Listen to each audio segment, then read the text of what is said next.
Welcome to Executive Checkpoint, the live podcast for security professionals. Each week, we explore industry trends, challenges, and insights with leading experts. This is your insider access to the minds driving change in our industry.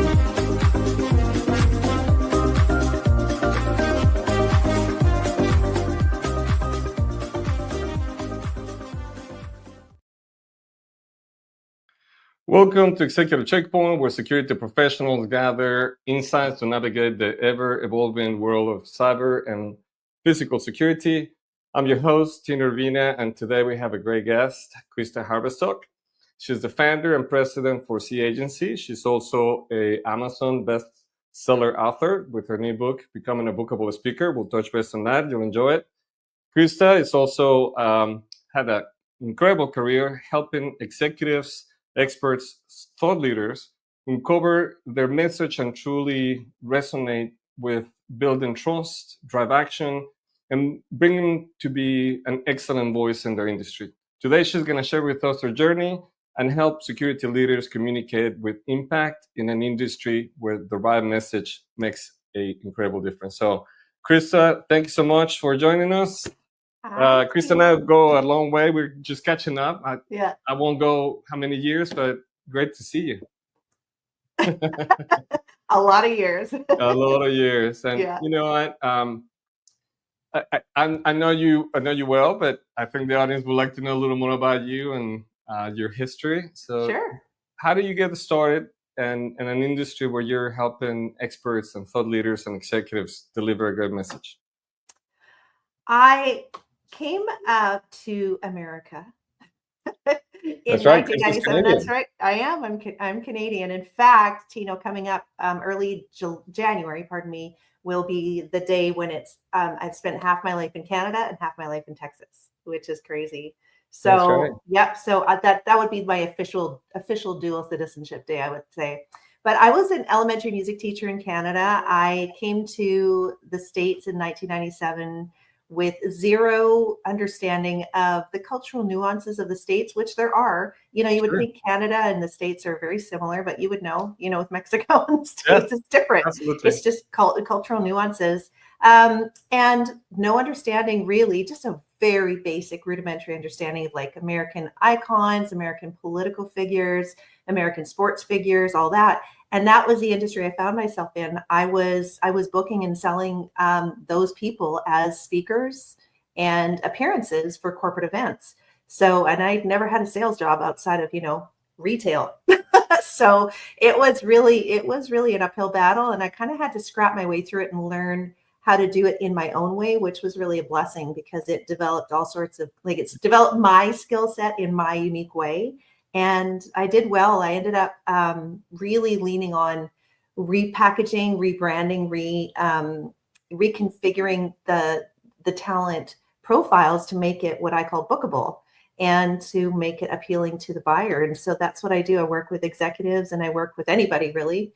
If you have a pulse, you probably need rebranding. So to make you more appealing to the market. And, we live in a social age right now where everybody's a public brand. Everybody's a public brand. Even on the Coldplay Jumbotron, you're a public brand. Oh dear Lord, that's talking about a problem with. That's right. Now that's called a cosplay. That's cosplay. Right. Cosplay. Coldplay. A little bit. Anyways. Yeah. So I'm fascinated by it. It's interesting because, you refer to this group of people that incredibly, you're talking about thought leaders from Nobel Prize winners to, academics. You think these folks are incredibly good at understanding how to communicate a message, which they were, or they are, right? But to be marketable, to select that one message, story, right? Just frame it correctly. I think that's what set you apart in the industry to be able to do that. So, with your book that recently came out, you're talking about Bookable. I want to translate that into a more appealing or marketable or recognizable within the industry that you might be in our case in security. So do you have a method or a process that you might take someone to recognize what might be their best branding positioning? Yeah, I do. It is something that I didn't even recognize that I was doing until like about a year ago. And I would specifically say to everyone that I was working with on not necessarily a rebrand, but making them see what was already there. Like you're Right. ignoring the obvious. Don't ignore the obvious. And I would have to say, don't ignore the obvious. What, like, tell me everything. Like, tell me what you've done, what you've accomplished. Tell me all those top level things. We get that out of the way. And I'm like, all right, so what is your special trait or your special skill that you bring to the table that has made you good at those things? And that takes a little deeper. And then, I actually call it speaker therapy because it turns into therapy. Like it's just expert therapy. You have to get these people to a point where they have to step outside of themselves. Like one of my favorite quotes lately is, you can't read the label from inside the jar. So it takes an outside person like me or like you or anybody to really dig in. And that's actually what a therapist is really good for. It's like to help you read the label of what's going on. Because if you're all, on the inside of the jar, you just can't see what's really happening. So the skill and then the trait or the accomplishments and the trait or the skill. And then when you dig really deep and you just say, what's your why behind that? Not to get too Simon Sinek, but really it's like, dig in and tell me what's your motivator, what's at your core, what makes you, what caused you to be that way? And then why do you think that's important to you? And for some people, their why would be, it's interesting to see like the people who will kind of go the opposite direction of how they were brought up, or the opposite direction of what,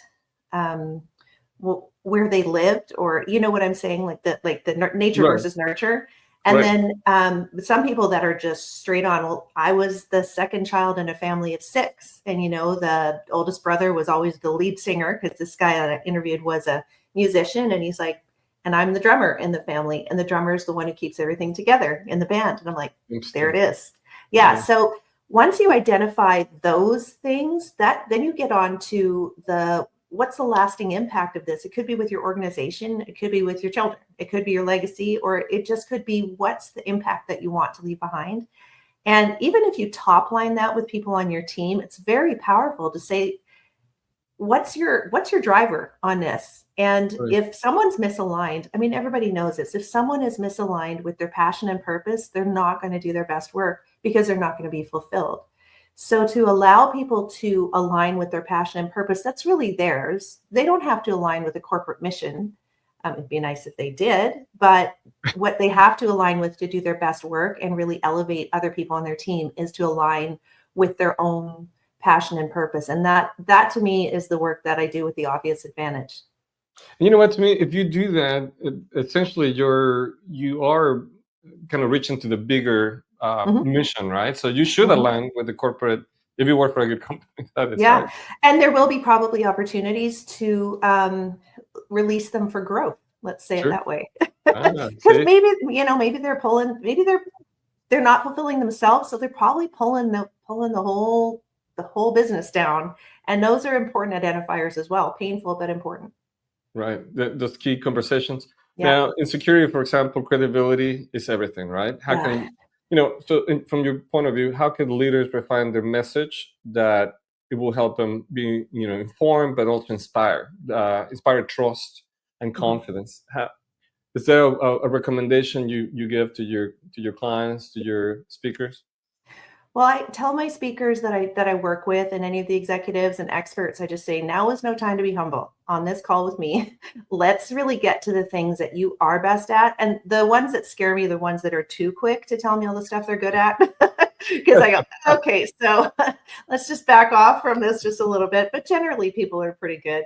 And they forget things. Like I was talking to a speaker this week, actually, and he's actually quite a famous musician. So, but he has this kind of really interesting breadth of experience in different things. And so I pulled something out and I said, well, something about VP of operational something. And he goes, I don't think I was ever a VP. Oh, he goes, oh yeah, I was. That's right. It's interesting how people just forget, because it's just the blind spots. They're inside the jar, that whole thing. So it can really, really help a leader transform how they see themselves And I'm just going to go on record and say that I think that imposter syndrome can touch everyone. And I agree. when a person realizes what they're best at and what they're weak at, I think they stop being so hard on themselves for being weak because they know the areas that they're strong. They know their accomplishments. They know the things they're good at. And then they're less apt to not outsource the things that they're weak at, which is a real problem, I think, for leaders and experts because they think, well, I'm large and in charge. I should be able to do all this stuff and I don't want to show weakness. Well, Right. if you also see your team as, or a right-hand person, maybe it's a VP, or you know what I'm saying, like your Right. team as multi-dimensional skill set, multi-dimensional gift, if you will, Right. they will probably compensate for the things that other people are weaker at, even the leaders. And that shows tremendous humility and tremendous synergy with the rest of the team. So it can be very, very powerful to identify your strengths and weaknesses. And it goes way beyond Strength Finder. I mean, those are just the top surface level, like jet ski things that you can pick up. Right. This with the obvious advantages like a submarine, and it goes really deep, really quick. See, to me, that's so lost sometimes in an industry that is heavy technical. Like, we tend to be very technical in the jargon, right? So you're talking to the regular rest of the corporation as an IT or cybersecurity expert or physical security expert, and you're just saying so many words, and people go, I have no idea what they're saying. And that brings me to another point, right? It's not just being clear with your branding and messaging, it's also how do you inspire people with clarity. You mentioned in your book the power of clarity. So for security professionals dealing with highly technical topics, right? What's your advice to simplify complex information without losing the authority, right? I'll take it from where I'm an expert, and that's kind of how I would actually, this is case in point with what I want to tell you. It's start with what you know. And so for me, it's all about the brand, and the brand isn't what you think it is, it's what other people say you are. So to sit in your chair and or to sit in someone else's chair, I guess is really the way to say it. So if you're sitting in someone else's chair and wonder, how am I being received on this? How would this be misinterpreted, or how would this make the other person, I don't want to say feel because that's kind of a snowflake thing, but if they're not understanding these things, you're not really communicating. And as a leader, there may be some barrier to them actually saying, well, I don't understand that. So to say, okay, now, forgive me, and this is my leadership style, because like I'm an ex-teacher or a former teacher, not former teacher. Yeah, we all we're also former somethings. But, as a former teacher, I had to gauge the levels of my classroom. So for my first graders, I would do it differently than I would for my sixth graders. So for my first graders, I'd say, okay, so let me just start, here. And if I'm repeating the obvious, forgive me. I just don't want to miss anything. And to start with something like that, and you're going to see with body language that they're like, yep, no, I know that. Then you can get second grade, third grade, fourth grade. But you have to gauge. just check. Gauge. Good word. Like you have to gauge where they are. And that's in my opinion, very respectful. I think in a communication, listening is critically important, but also being respectful of what you're seeing and hearing from them, but also what you're saying, and being respectful of maybe walking into a situation and not assuming anything, because that's a problem. So just to slow the whole process down and remember the other person may or may not be understanding what you're saying. Right. And, and I think that, reflecting on what you're saying, that there's critical conversations that you need to make sure you're understanding that is clear to them, but it's also having the same tonality if you want them to expand it, right? If you're leading a group and that person is going to carry the message, it's got to be clear to them so they can carry the message through the organization. So, is there a piece of advice that you give to your customers, your clients, your speakers, by owning a message, right? We earlier chatted and how we have some incredible thought leaders that you engage professionally, and that they can talk about 100 different things, right? But narrowing that one single, owning that message, what is the main goal, or what is the main steps that you suggest they take to find it? Well, again, channeling it through what I know.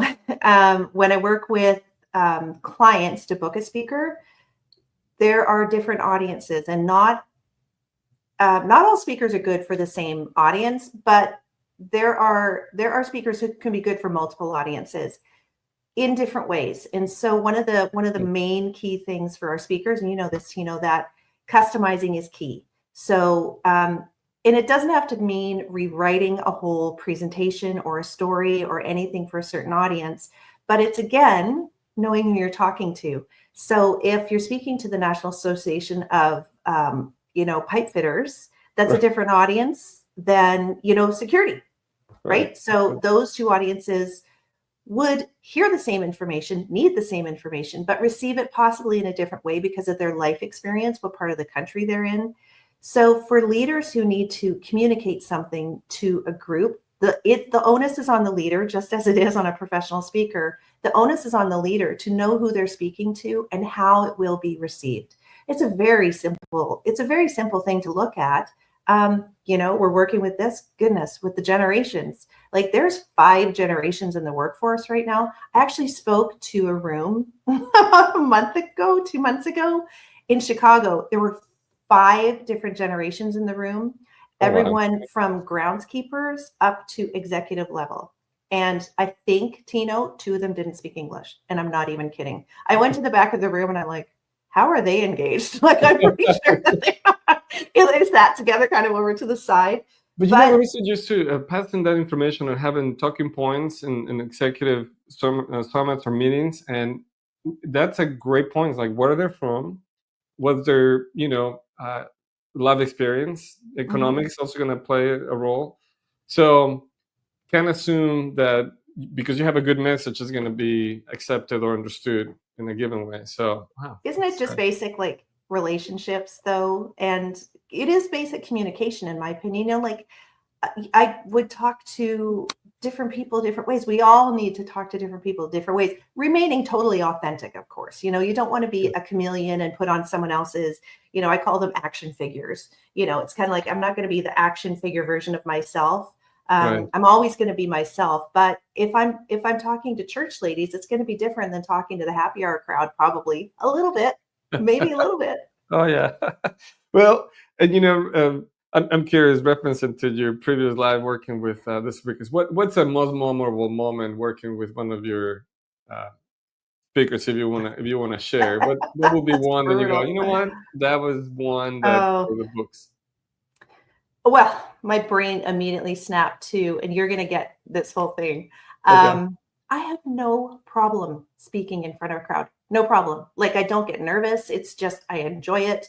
Like, I did music for a long time and stand-up comedy, like, no big deal. I remember that part. I was so jealous because I'm like, oh my God, I would love to do that. I'm so scared. I still want to do it. So yeah, well, sorry. I don't know that I enjoyed it all that much. It was actually terrifying. Well, and it was terrifying because, well, a whole bunch of other things. Like, I pushed myself really hard to do that, and I'm glad I did it, but I didn't enjoy it all that much. Truthfully, I did enjoy improv, though. I will tell you, I loved that. That was great. So the point is that I can get up in front of, like, anybody at any time, until you have too much invested, really. And I didn't really realize this. Like, I was able to speak at my daughter's wedding rehearsal. You saw that my daughter got married. That's right. I know, crazy, right? God. So, I know. But I was able to speak because I was able to be like, okay, like, go full out of body experience. You are a speaker. You are not this girl's mother. Like, I was able to do it without them wheeling me out in a gurney. But so the point is that I was at the International Association of Speakers Bureaus in 2012, and I had planned the convention.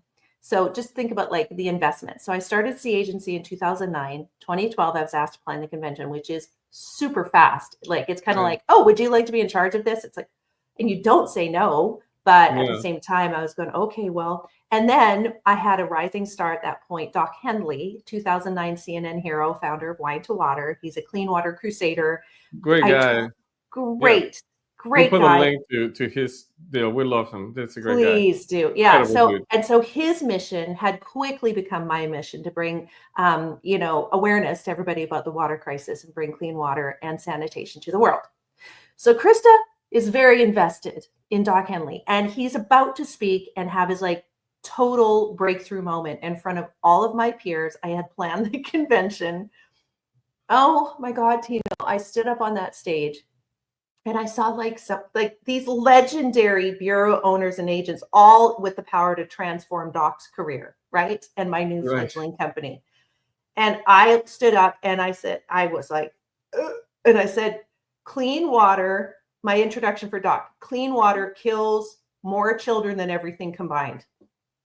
That was my opening line for him, that clean water kills children. And, and then I started to cry, and he got on stage and he's like, I'll take it from here. And he's good at doing that. Oh my God. But you know what? Is it not that one of those moments and you're like, I will never be here again? It was just, it was all too much. It just went, like it squished me. And I stood in the back of the room, funny, right? Just cried. Yeah. And thankfully, it's a very forgiving crowd. They're like, "Woo, she's nervous." I was like, Haberstock is so nervous right now. So I just got off the stage. I'm like, I'm out. I'm gonna let him do this. Oh wow.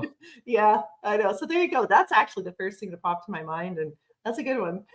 Oh my God, that definitely makes that. But you know what? I think those are the moments that you look back and you go, you know what? I'm so glad that happened to me. Yeah. And you know, maybe because I've stumbled into those situations often enough that I'm like, because you're glad it didn't happen to you. That's why. Yeah. I'm immune to it. I see this as a learning part of the learning process. Oh well, and you know, and then I spoke at my daughter's wedding, and I was fine because I learned like, ooh, you gotta, you know, no matter the weight on you, you gotta push it out. You gotta push it to the side or just compartmentalize it or something. Like, and had I been, and I've learned it over the years. Like I've done much better in those situations since then. But man, that was a learning moment for me. I tell you, wow. Well, I want to get your thinking on the newer technology, right? Because this is impacting. And man, we could have started here and have an hour-long conversation about it.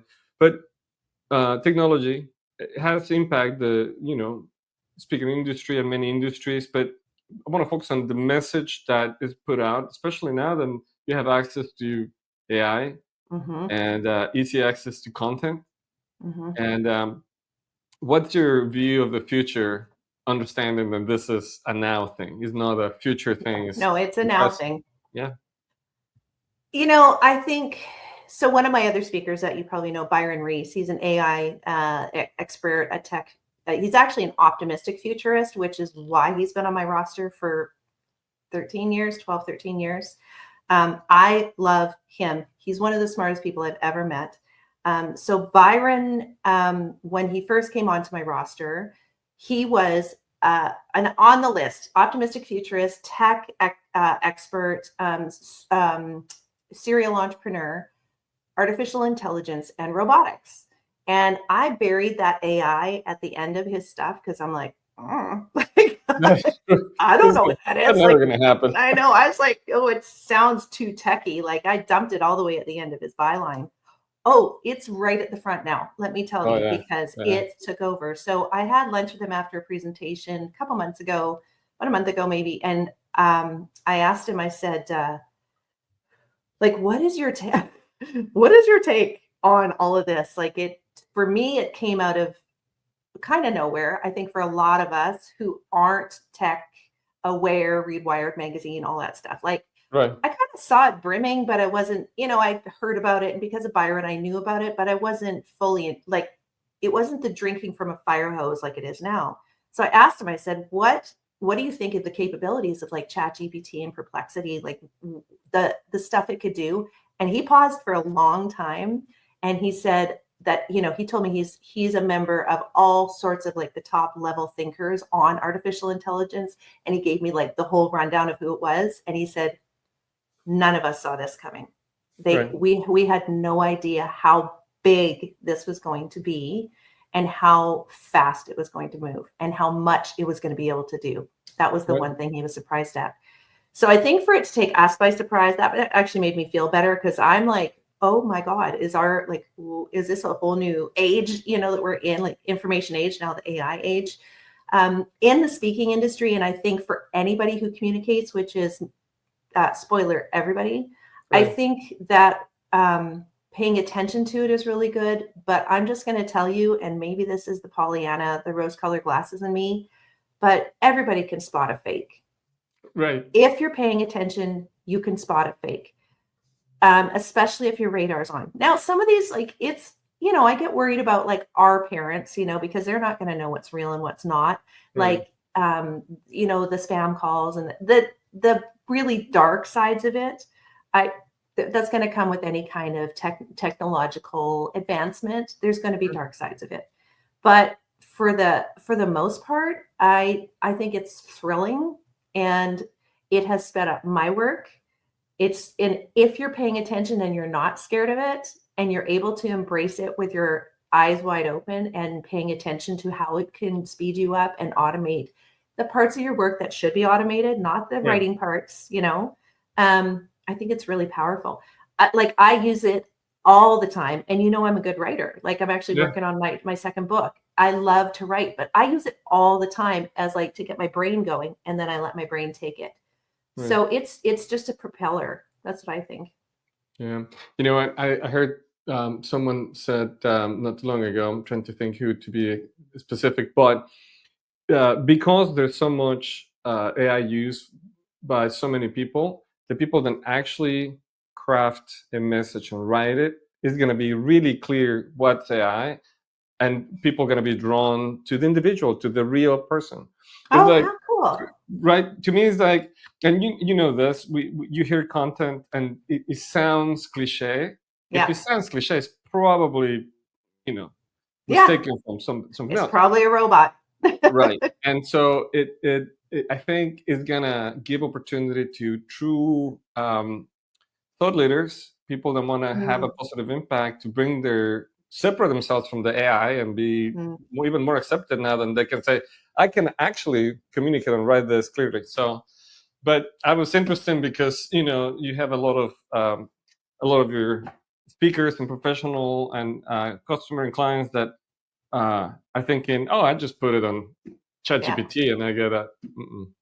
And we're getting to, probably the average person is getting too good now. Like, I had dinner with some girlfriends and one of my girlfriend's daughter. So she is solid Gen Z, right? And I was talking like peer to peer with her because she's in marketing too. And she was like, oh, do you tell it to do no M dashes? And I was like, oh, all the things. Yeah. It's kind of like no short sentences. Don't start with in a world where, that's an AI tell. So, and it'll keep evolving too. So we're just going to have to keep up to it. But I love what you said, because I think the leaders and the thought leaders who are really on their game and really deserve to be elevated, this is going to give them the authentic edge. So I think it's a bit of a threshing. Like, we're going to get through, like, the people who are truly, truly qualified, the good communicators, the thought leaders, the big thinkers. Those are going to be the ones that stand out, because the rest of it's going to sound the same, and they'll sound like themselves. Right. There's a lot of new voices of people coming out and want to, make this world a better place. So I think that's also going to be a nice differentiator. It's going to take time. The people that were already lazy trying to just, they're still going to do the same thing, right? Yeah. But, well, Chris, let me ask you, let's say a professional CEO in our industry, or any industry for that matter, wants to get in touch with you. What's the easiest way to engage with you? I saw that you were doing some seminars, but maybe a masterclass. Is that what it was? Or? Well, this is for speakers. So I've been doing the Bookable speakers, like master classes, but I'm actually getting booked to speak everywhere. I'm going to Nebraska in a week and a half. I hear Nebraska is beautiful this time of year. But yeah, I'm going to Nebraska to speak to rental people. But so I've got the URL for my new book, and that points to my website. So it's theobviousadvantage.com. Obviousadvantage.com. Beautiful. Again, I've been looking forward to chatting with you on and off the camera. It's been so long, but I will say, if you want to get in touch, that's the easiest way. In LinkedIn, will that be another? Yes, for sure. Yeah. Christa Haberstock. And yeah, I'm on LinkedIn constantly, as Tino knows. Yes, indeed. And for the audience, we want to thank you for taking the time to listen to the show. Stay safe, stay informed, and we'll see you in the next checkpoint. Thanks so much, Christa. This has been wonderful. Yeah.